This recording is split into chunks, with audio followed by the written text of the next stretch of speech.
welcome back, ladies and gentlemen. It is the last day of recaps of sorts here for E3 2019. I've got two of them lined up here. If you're catching this, I know I'm behind because I was watching the Raptors get their ass kicked. I totally jinxed them yesterday. Went and watched them. So I caught up with Square Enix today, and then I, of course, watched Nintendo Live as well. Those reactions will be a little bit later to the YouTube side because, you know, Mark, who is an absolute editing god, also has, you know, a regular job. And so he's got to be doing those things. And since he's not exactly getting paid $800,000 a year, it's on his time. And so whenever it's done, it will be done. But for now, if you're on the RSS feeds, it doesn't matter because you're going to get to listen to me talk about them right now. So the first one we're going to tackle in this one, it is going to be Square Enix. Square Enix really had a lot of pressure on them for this E3 event, specifically surrounding the Final Fantasy VII Remake. All eyes were on them, no pun intended. It was really... It was really, there was a lot of tension around it because even though the last couple of showings of it didn't go over terribly, people were still wondering, you know, when are we going to get a really big, solid reveal of it? When are we going to be able to get our hands on it, or somebody else is going to be able to get their hands on it? And we had some of that stuff answered here pretty much right off the rip. Square Enix jumped directly into the Final Fantasy VII Remake at the beginning of their conference.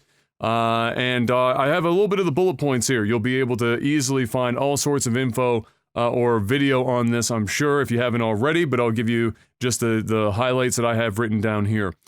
So the first point that that really caught my attention is that they said that it was going to be 2 Blu-ray discs of content, but then, like, the language they were using, I'm not 100% sure what that actually ends up becoming, and that's because they said the first disc is entirely Midgar. Because they said, and this is where the language got a little weird for me, because they said because it became a game in its own right. So I don't know if it's like just Midgar for disc 1, and then somehow the entirety of the rest of Final Fantasy VII happens on the second Blu-ray disc. But it still sounds to me like there's a possibility this is a multi-part deal, and it's just that the first segment that we're getting is a two-disc deal. I really don't know. Maybe they have elaborated more on that, but as I'm speaking right now, that is all I have to go on. I'm sure you guys can figure it out if there is more information on that. After that, they got into a lengthy segment of gameplay in which they were showing, of course, some cutscenes that we'd already seen, but more elaborately, you know, a little longer. And then we saw some combat against regular enemies, and then more importantly, the, you know, scorpion robot thing that we all remember playing as a kid or younger anyway, one way or the other, in that opening bombing run mission. And the action, it's okay, so it's an action real-time combat. If you don't already know how this combat's been skewing, this will give you a bit of an idea. It's an action real-time combat system. There is an ATB, however, they are reserved for like non-basic attack deals. So whether that's spells, etc., that's what the ATB, like abilities, basically, you could think of them as. You use them for that. They charge over time, and also the ATB charges with your attacks, your standard attacks. When you do enter ATB, or you're using your ATB bars, you enter kind of a slow motion tactical kind of mode to use those abilities, and you can rotate through your characters with the press of a button. So there's going to be one button dedicated essentially to rotating through your party that's actively in combat. You'll be able to control them. You'll be able to choose. What abilities and stuff they're using, of course. And then when you're not using them, they'll take care of themselves as best as their AI will allow them to be taken care of. There was also something of note. They went over a stagger mechanic in the combat. It looked very similar to how it worked in the Final Fantasy, from Final Fantasy 13 kind of onward, what we got there. So they've added that in as well, which is essentially you can work down an enemy, not just their health, but work down, kind of wear them out, and then you have a period of time to do extended, increased amounts of damage. Is pretty much what Stagger is. The boss fight itself looked really, really good. It was what seemed to be a very solid mix of combat, and then when the boss was changing phases and whatnot, very seamlessly kind of showing these almost a mini cutscene of sorts to move between phases and attacks. It was very, very well done in that regard. And also it has dynamic events of sorts, where I was seeing, for example, at one point, the Scorpion bot had picked up Cloud and it basically just trapped Cloud. It had him in his hand or claw, or whatever the hell you want to call it. And then the player switched to Barret, and then Barret went up and did an attack to basically get the boss to drop Cloud. So there was a bit of a dynamic combat feel in that regard. And then to add to that as well, on some of the bigger attacks that the boss had, they were using cover. And the cover could be destroyed, but there was cover available to the player to use for some of those bigger attacks to avoid damage and whatnot. So there's some dynamic elements to the battlefield that will obviously come into play. Now, how much of that exists outside of like a boss encounter versus just regular enemies, I don't know, but it seems to me like that's a something that they're trying to work in to give more depth to the action combat as it stands. It is, importantly, I think as I mentioned, oh no, I didn't mention it before, I don't think, but I did say that it was possible. It is, in fact, playable at E3 at the booths there. I'm already a day behind, essentially, on this, so I suspect that there is already first impressions that outlets have done for the demo or whatever they have there at the booth, and if not, then I'm sure it will be soon to arrive. And you'll be able to get more of an idea from other people who've gotten their hands on it as to how it played and not just how it looked. Also, we got the big Tifa reveal, which everyone on Earth apparently was dying to see, and then when it happened, all of social media exploded because Tifa is bae, and Tifa was there, and, she got a breast reduction and some shorts, and still looked great, and, I mean, I was seeing people on social media get so in depth with how much in love they were with this character that they were talking about faint moles and like beauty marks in random places on her. It's just, shit was real. This is bordering on the insane, but people were very excited about Tifa, and we also got the Sephiroth reveal. He looks great, looks like a boy band member for sure, but a very sinister boy band member. And then we also got a release date of March 3rd, 2020, March 3rd. For that. That's assuming, of course, that nothing else stalls out the development and they can keep going forward with it. That wrapped up the Final Fantasy VII Remake segment, and then we moved on to some of the other titles, and there was a fair amount here to be had. Life is Strange 2, which is available now, got shown off with a little bit of a trailer there. Also, a really, I don't want to say really big, but one that I definitely got pinged a lot about last night as I was watching the game was the fact that Crystal Chronicles, which was of course on the GameCube, is coming to mobile with online multiplayer. It's a remaster. It's coming this winter. It looked great. Great soundtrack in Crystal Chronicles, and they showcased that as well in this trailer. And so I'm sure there's going to be a few people that are excited to hop in on that. Then we got a little short reminder that Octopath Traveler is coming to the PC. Then we got into Last Remnant getting remastered as well. There was a fair amount of remasters in this list. The Last Remnant was not something that I would have expected to have gotten a remaster, but it did, and it's coming to the Switch, available apparently right now. So you can hop in on that if you missed out on it on Steam.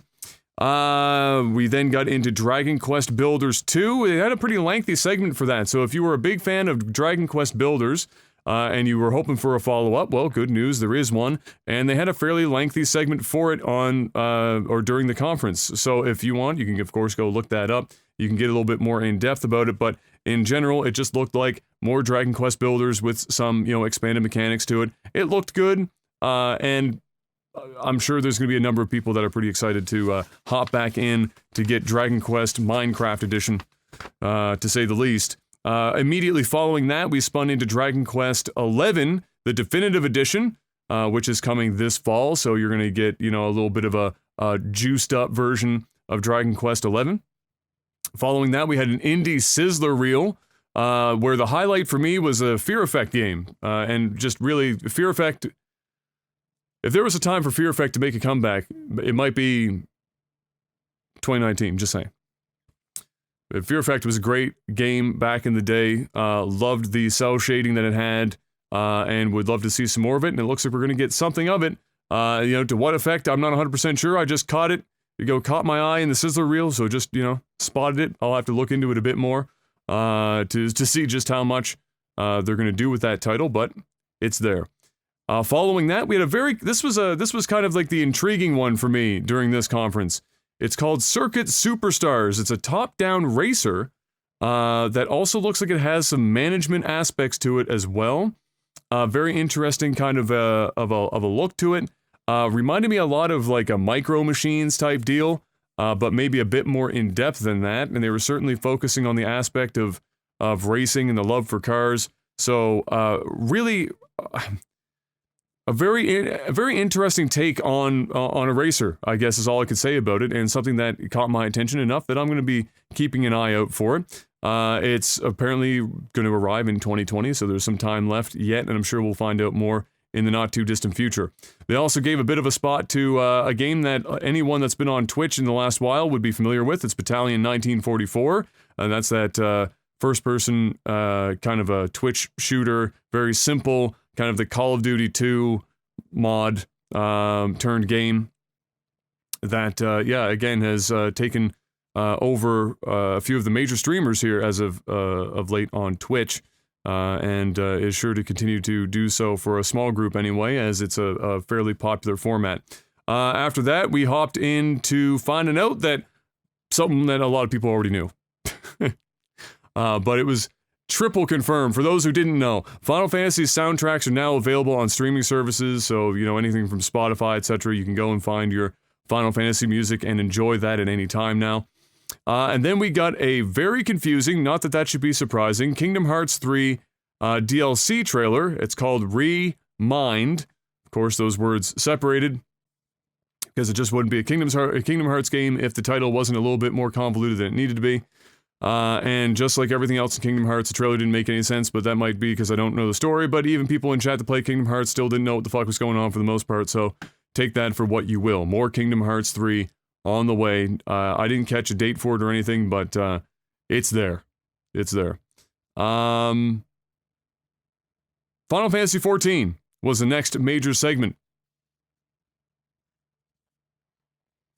of the conference here, and it was kind of just a quick recap leading up to where Final Fantasy XIV is now. Just mentioning for example, the registered users that hit 16 million, and leading up now to this latest expansion, they've had their highest active user base since launch. Shadowbringers is what's on the way, July 2nd, 2019, 2 new races and new job classes. They have a new trailer that they released for the conference, so you can probably check that out if you haven't already.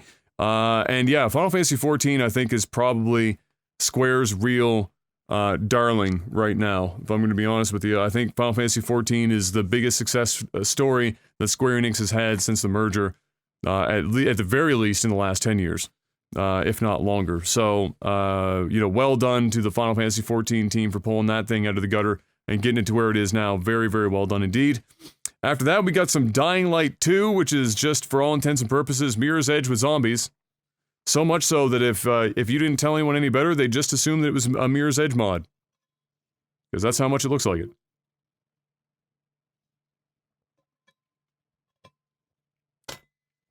Alright. Had to get a little drink of water there. Then we got some more kind of nostalgia-y, bringing it over from the east to the west in 2 games. We got Romancing Saga and Saga, and we got Saga Scarlet Grace, both announced to be coming to the west. I had another dot there to see if there was a date, but I don't have one, so whether or not there is one, I apologize.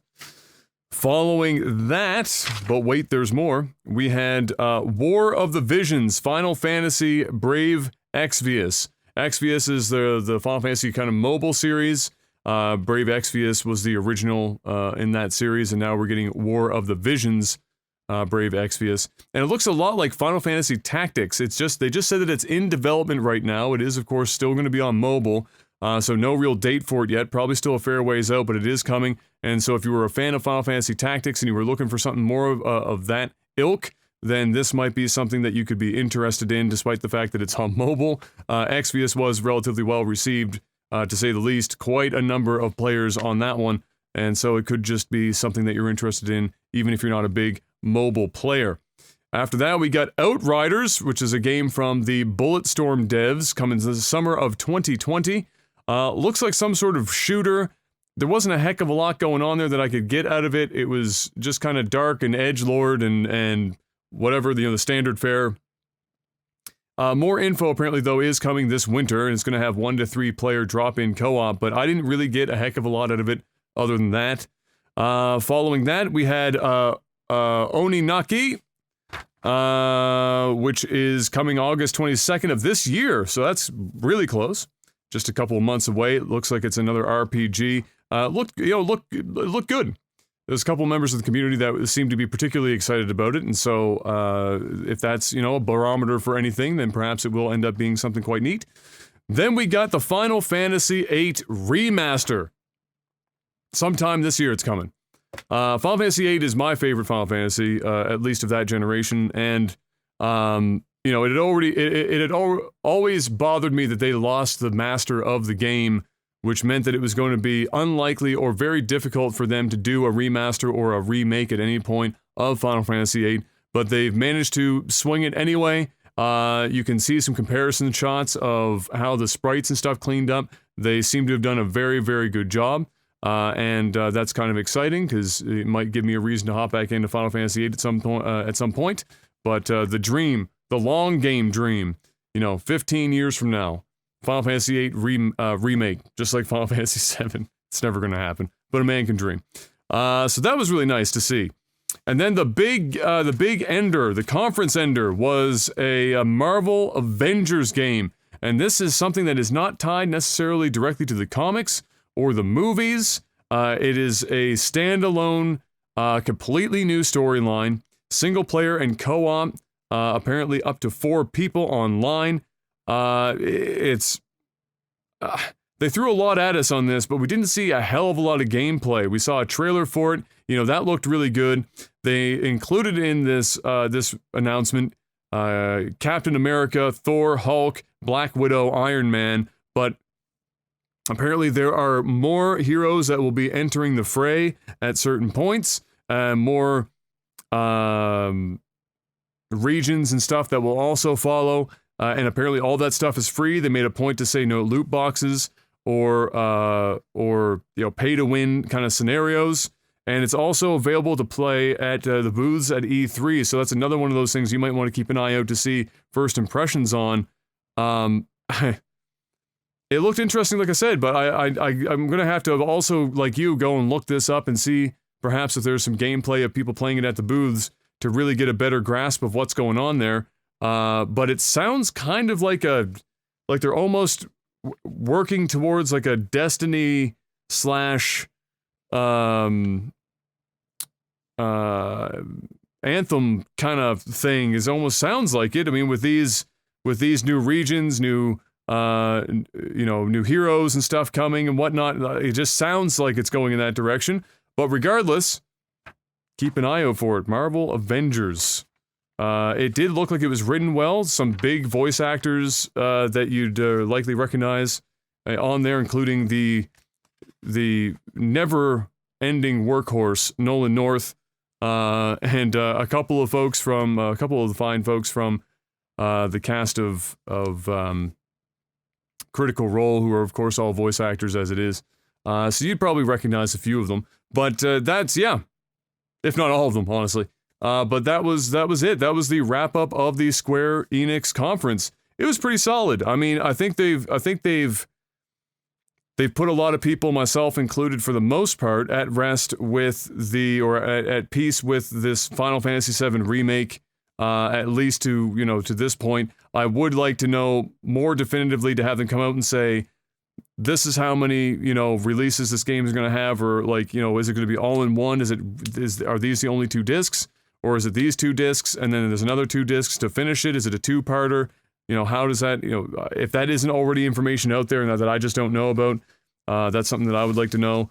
And then, really, that's about it. I mean, other than that, it's coming to terms with how they're tackling the combat, but even the combat didn't look like it's going to be all that bad. I was, you know, hoping for just straight ATB, but I already knew for a long time that that wasn't going to be the case. But at least ATB's in there to some degree. The character designs all look good. The graphics look incredible. The music is, of course, amazing. Everything is looking like it's coming together well. And the fact that they've got this release date here in the first quarter of 2020 is a good sign. Of course, assuming that it doesn't get delayed further.